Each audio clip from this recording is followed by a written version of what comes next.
Heavy rains are falling in southern China, causing a massive flood. Lowland towns are urgently evacuated and police officers are deployed to provide security. But then information arrives that drug dealers are preparing to smuggle a large shipment of drugs across the border, and a local gang is going to rob it.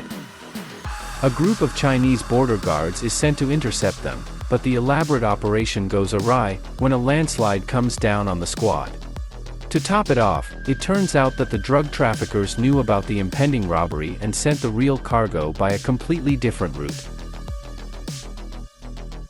Herman Yau is one of the most prolific Chinese Hong Kong directors of our time, and this is despite the fact that he has long been shooting not cheap exploitation thrash, as in the 90s, but quite expensive movies, most of which are released in cinema theaters in both China and Hong Kong. Thus, in just 3 months from July to September, 4 of his films were released. In July came White Storm 3, less than a month after its thriller Death Notice premiered, and at the end of September in theaters was released action thriller Operation Moscow. Somewhere in between in Chinese online movie theaters premiered fourth Yao's movie, online action thriller Raid on the Lethal Zone. Yao got this project from mainland media giant Ichi back in 2019 and was attracted by the mix of genres. On the one hand, it's quite a traditional police action movie, but on the other hand, it's also a disaster movie. That is, the characters have to fight not only with members of the drug cartel, but also with Mother Nature herself, which eventually kills much more members of the police squad than bandits, armed to the teeth.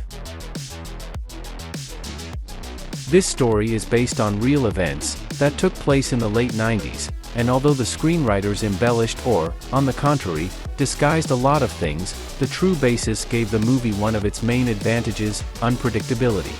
Who exactly of the key characters will die and under what circumstances is almost impossible to foresee.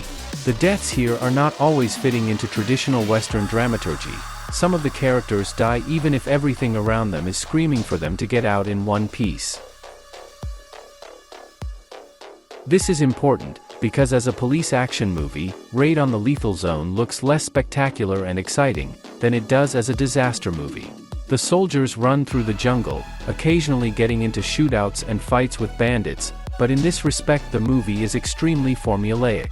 The border guards are promptly sent reinforcements and they act in a coordinated and coherent manner, while the bandits are unprincipled, brutal scumbags who sometimes even shoot each other in the back. One of the most telling moments in terms of propaganda is when one of the drug mules, who agreed to all this for the opportunity to pay for his brother's surgery, learns that the drug bosses have screwed him with the money, but the authorities will pay the medical expenses for the operation.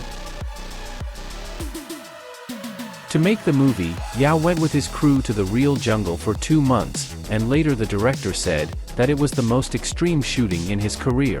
Despite the fact that a number of scenes with floods, landslides and destruction were obviously created either with the help of miniatures or computer graphics, it's constantly pouring rain, and feet of the actors are sinking in the mud. This is definitely not the kind of movie you can make on your lap, and while there are still questions to Yao's directing, his efficiency and dedication to his profession is nothing short of admirable.